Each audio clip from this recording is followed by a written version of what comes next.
బాగా డ్యామేజ్ అయిన పళ్ళతో ఆర్ కట్టుడు పళ్ళతో అవస్థ పడుతున్న ఒక వ్యక్తి ఫిక్స్డ్ పళ్ళు పెట్టించుకుందామని ఉత్సాహంగా ఒక డెంటిస్ట్ దగ్గరికి వెళ్తే మీ సైనస్ కిందికి జారిందండి, లేకపోతే మీ ఎముక బాగా అరిగిపోయిందండి, ఇప్పుడు కిందికి జారిన సైనస్ని పైకి లిఫ్ట్ చేయాలా, దాని కింద మళ్ళీ ఎముక యాడ్ చేయాలి, దీనికి ఎక్స్ట్రా సర్జరీస్ చేయాల్సి ఉంటుంది. అండ్ సర్జరీస్ చేసిన తర్వాత 6 నుండి 8 నెలలు వెయిట్ చేసి అప్పుడు ఎముక గట్టి పడితే ఇంప్లాంట్స్ పెడతాము అని పాతకాల పద్ధతులు చెప్తే బాగుంటుందా, లేదా మీ ఎముక ఎంత అరిగిపోయినా కానీ ఆ ఉన్న ఎముకలు అంటే ప్రతి మనిషిలో కార్టికల్ బోన్ అని ఉంటుందండి. సో ఆ కార్టికల్ బోన్లో ఇంప్లాంట్స్ పెట్టి ఇమీడియట్గా వారం తిరిగే లోపల ఈ కృత్రిమ ఎముక పైన ఆధారపడకుండా మీ సొంత ఎముకలో ఇంప్లాంట్స్ పెట్టి 1 వీక్ లోపల పళ్ళు ఫిక్స్ చేస్తాం అని చెప్తే బాగుంటుందా? మీరే ఆలోచించండి. ఈ అడిషనల్ సర్జరీస్ వల్ల అంటే సైనస్ లిఫ్ట్స్, బోన్ గ్రాఫ్ట్స్ అని చెప్తున్నాను చూడండి, వాటి వల్ల టైం వేస్ట్, డబ్బులు దండక తప్పితే ఇంకేమీ ఒరగదు. అండ్ ఇంకోటి ఏంటంటే ఆ పెట్టిన ఎముక ఎలా రియాక్ట్ అవుతుందో అని అంచనా వేయడం కూడా చాలా కష్టం. నమస్తే అండి, నేను doctor Sharada, director LBR dental and implant centre. మా క్లినిక్ హైదరాబాద్లోని మాదాపూర్లో ఉంది. సో ఈరోజు మనతో జైపాల్ గారు ఉన్నారండి. తనకేంటంటే 6 months కింద ఆల్ ఆన్ 6 పద్ధతిలో పైన 6 కింద 6 ఇంప్లాంట్స్ పెట్టి 1 వీక్ లోపల పళ్ళు ఫిక్స్ చేయడం జరిగింది. అయితే చాలా క్లినిక్స్లో ఏంటంటే డిలేడ్ పద్ధతిలో ఈ ఇంప్లాంట్స్ పెడతారండి. మేము అలా కాకుండా ఉన్న ఎముకలోనే ఇంప్లాంట్స్ పెట్టి 1 వీక్లో ఈ CPBCCI ప్రోటోకాల్ సహాయంతో ఇంప్లాంట్స్ పెట్టి టీత్ అనేది రీప్లేస్ చేస్తామండి. జైపాల్ గారికి ఏంటంటే చాలా డ్యామేజ్ అయిపోయాయి పళ్ళు అనమాట. సో తను చాలా అవస్థ పడేవారు. సో ఆ ప్రాబ్లంతో మా దగ్గరకు వచ్చారనమాట. సో తనకి లేదండి మీకు డిలేడ్ పద్ధతిలో పళ్ళు పెడతామనంటే మాత్రం ఇంకా వీక్ అయిపోయేవారు. అండ్ ఇంకా 6 months అయిందని చెప్పాను చూడండి పళ్ళు ఫిక్స్ చేసి, తను ఇంకా పళ్ళ కోసం ఎదురు చూస్తూ ఉండేవాళ్ళు. అయితే మనతో ఈరోజు జైపాల్ గారు ఉన్నారండి. తను 6 months back full mouth replacement చేయించుకోవడం జరిగింది. తనకు ఆల్ ఆన్ 6 పద్ధతిలో పైన 6 కింద 6 ఇంప్లాంట్స్ పెట్టి ఇమీడియట్గా వారం తిరిగే లోపల పళ్ళు ఫిక్స్ చేశాం. అయితే దీన్ని ఇమీడియట్ లోడింగ్ పద్ధతి అంటారు. అయితే చాలా మటుకు క్లినిక్స్లో ఏంటంటే డిలేడ్ లోడింగ్ పద్ధతిలో పళ్ళు ఫిక్స్ చేస్తారనమాట. సో ఆ పద్ధతిలో కనుక మనం జైపాల్ గారికి చేస్తుంటే ఇంకా తనకు పళ్ళు ఉండకపోయేవి, అంటే ఇంకా వెయిటింగ్లోనే ఉండేవాళ్ళు అనమాట. సో తనకి ఇమీడియట్ లోడింగ్ పద్ధతిలో చేశాము. సో తన ఎక్స్పీరియన్స్ అంటే 6 months అయింది కదండి, తన ఎక్స్పీరియన్స్ ఏంటో మనము జైపాల్ గారిని అడిగి తెలుసుకుందాం. జైపాల్ గారు చెప్పండి, మీ ఎక్స్పీరియన్స్ ఎలా ఉంది? మీకు 6 months అవుతుంది కదా? 6 months అయింది మేడం. మాకు పళ్ళు పెట్టి 6 months అయింది. మళ్ళీ చెకప్ గురించి వచ్చినాము, చెకప్ చేసుకొని పోదామని వచ్చినాం మేడం. ఎలా ఉంది మీకు? అసలు మీరు ఏం చేస్తారు అంతా మీ ఇంట్రడక్షన్ ఇవ్వండి. మీ పేరేంటి, మీరు ఏం వర్క్ చేస్తారు అంతా చెప్పండి.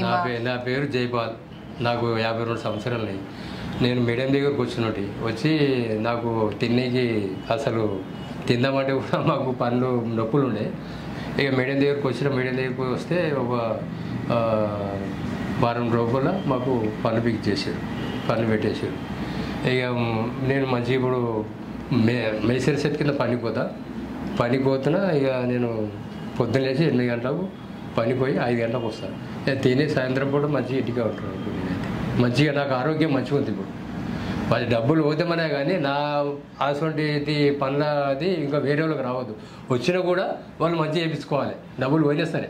ప్రాపర్గా అన్ని తినగలుగుతున్నారా అండి జైపాల్ గారు? తినగలుగుతాను మేడం, తినగలుగుతాను. రొట్టె అన్నం తింటున్నా, రొట్టె తింటున్నా, మటన్ కూడా తెచ్చుకుంటున్నా, చికెన్ మటన్ అన్ని తెచ్చుకొని తింటున్నా. ఎప్పుడైతే కొంచెం వెయిట్ కూడా పెరిగినట్టుంది. అప్పుడు సన్నగా పక్క ఉంటే ఇప్పుడు పుట్టు తింటారు కాబట్టి నేను మంచిగా ఇప్పుడు లావుగా అయినా. ఇప్పుడు అప్పుడు తిందామంటే తిండి పోతలే కదా. అప్పుడు ఎట్లుంటారు మేడం, అది జీవుగా గంజి తాగి పని చేసుకుంటే తింటే లోపలికి అయిపోతుంది. శారదా రెడ్డి మేడం దగ్గరకు వస్తే 1 రోజుల్లో కూడా మేము పని పెట్టుకోవాలి. మా పనులు పెట్టారు. ఇప్పుడు మంచిగా పని చేసుకుంటున్నాం, హాయిగా దీంట్లో ఉంటున్నాం మేడం. నాకైతే ఏ ప్రాబ్లం లేదు. ఇప్పుడు 6 నెలలని చెకప్ వచ్చినాం. సో చూసారు కదండి, ఇంప్లాంట్స్ పెట్టిన తర్వాత ఏమైనా ప్రాబ్లం వస్తుందేమో, లేదా తినడానికి ప్రాబ్లం అవుతుందేమో, తినగలుగుతామో లేదో అని చాలా మంది వరి అవుతూ ఉంటారు. అండ్ సో మీకు ట్రీట్మెంట్ ద్వారా ఏమైనా నొప్పి కలిగింది అది కూడా కొంచెం చెప్పండి. ఎందుకంటే చాలా మంది ఏంటంటే ట్రీట్మెంట్ చేస్తుంటే నొప్పి వేస్తుందేమో అని భయపడి ట్రీట్మెంట్ ని పోస్ట్పోన్ చేస్తూ ఉంటారు. సో దాని గురించి కూడా ఒక 2 మాటలు మాట్లాడితే చూసే వాళ్ళకి కొంచెం ఇన్స్పిరేషన్ లాగా. పెట్టినప్పుడు కూడా మాకు అసలు ఇంత నొప్పి కాలేదు, ఏం కాలేదు మాకైతే మంచిగా. ఎట్లా నెడవైపు అంటే నేను ఇంప్లాంట్ మొత్తం 6 పెట్టారు కదా, ఆ ఇంప్లాంట్ పెట్టింది కూడా నాకు తెలియదు. మంచిగా నెడవైపు అన్నట్టు ఉన్నాయి, ఇద్దరు మాకు నొప్పి కాలేదు, ఏం కాలేదు. మంచిగా నాకు నెడవైపు అన్నట్టే ఉన్నాను. నేను ఆ ఇంప్లాంట్ పెట్టినప్పుడు నాకు ఇంత నొప్పి కూడా కాలేదు, మంచిగా పెట్టాడు సార్ మేడం. సో చూసారు కదండి. అండ్ ఇంకొకటి కాస్ట్ విషయానికి వస్తే చాలా మంది మా దగ్గరికి బయట నుండి అంటే వేరే దేశాల నుండి వచ్చి ట్రీట్మెంట్ చేయించుకొని వెళ్తుంటారు. కాస్ట్లీ ఉంటుందేమో ఈ క్లినిక్ లో అని భయపడుతుంటారు. అలాంటిది ఏం లేదండి. బయట దేశాల వాళ్ళు కూడా వస్తారు, వాళ్ళ కాస్ట్ వేరే ఉంటుంది. ఇప్పుడు మన దగ్గర మన జైపాల్ గారు ఏంటంటే మేస్త్రి దగ్గర వర్క్ చేస్తారు. సో అర్థం చేసుకోండి, తను అఫోర్డ్ చేయగలిగారంటే సో డెఫినెట్ గా ఫుల్ మౌత్ రీప్లేస్మెంట్ అనేది అఫోర్డబుల్ ట్రీట్మెంటే. సో మీరు నొప్పి గురించి కానీ లేకపోతే కాస్ట్ గురించి కానీ వరీ కాకుండా, ఇలాంటి పళ్ళు లేని సమస్యలతో బాధపడకుండా, లేకపోతే కట్టుడు పళ్ళతో కూడా చాలా మంది ఇబ్బంది పడుతుంటారు. సో అవన్నీ వాటితో ఏంటంటే హెల్త్ పాడైతుందండి. మనం ప్రాపర్ గా తినకపోతే మన మొత్తం ఎఫెక్ట్ హెల్త్ మీద ఎఫెక్ట్ చూపిస్తుంది. సో మీరు నిస్సంకోచంగా వచ్చి ఫుల్ మౌత్ రిహాబిలిటేషన్ చేయించుకోవచ్చు.